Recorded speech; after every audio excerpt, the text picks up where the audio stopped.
विविध मागण्यांसाठी सर्व संघटनांनी वज्रमूठ आवळून शासनाचे लक्ष वेधले।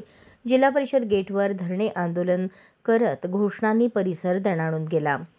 रणरणत्या उन्हात 17 मागण्यांसाठी कर्मचारी एकजुटले होते। या प्रसंगी मध्यवर्ती संघटनेचे अध्यक्ष शंतनू गायकवाड यांनी घोषणा देत कर्मचाऱ्यांमध्ये जोश वाढवला। शिक्षक नेते सुरेश पवार, कामगार नेते अशोक जानराव, अविनाश गोडसे, जिल्हा परिषद कर्मचारी युनियनचे डॉक्टर SP माने, महासंघाचे अध्यक्ष दिनेश बनसोडे यांची भाषणे झाली।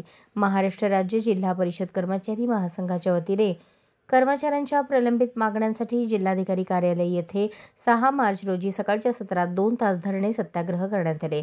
सदर सत्याग्रहास महाराष्ट्र राज्य जिल्हा परिषद कर्मचारी महासंघ, जिल्हा परिषद सोलापूर यांच्या वतीने सर्व जिल्हा तालुका स्तरावरील जिल्हा परिषद कर्मचारी सहभागी झाले होते।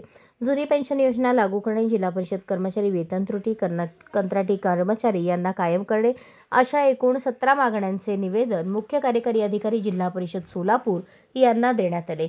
या प्रसंगी कर्मचारी महासंघाचे दिनेश बनसोडे, लक्ष्मण गळगुंडे, सचिन मायनाळ, सचिन येडसे, इरफान कारंजे, दिव्यांग संघटनेचे लक्ष्मण मंजारी, मैलमजूर संघटनेचे कानिफनाथ चव्हाण, आरोग्य कर्मचारी युनियनचे विष्णू सानेपागुल, जिल्हा परिषद अभियंता संघटनेचे वीरपक्ष जेवरे, मुलाणी मणुरे, संतोष जाधव, गणेश उत्से, विशाल घोगरे, प्रमोद मोरे, महिला प्रतिनिधी सुनीता भुसारे, रेणुका प्रथम शेट्टी, आरती माढेकर, वैशाली शिंदे, राजश्री रोजी, पोरेड्डी, ML शिंदे, कोळी आदी उपस्थित होते।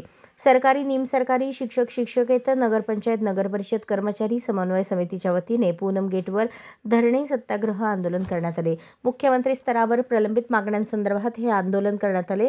17 प्रलंबित मागण्यांवर सत्वर ठोस निर्णय घ्यावेत।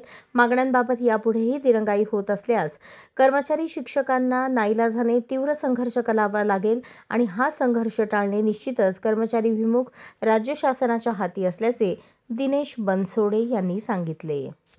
अशाच नवनवीन अपडेटसाठी जनता राज्य न्यूज चॅनलला सबस्क्राइब करा, लाईक करा आणि शेअर करायला विसरू नका।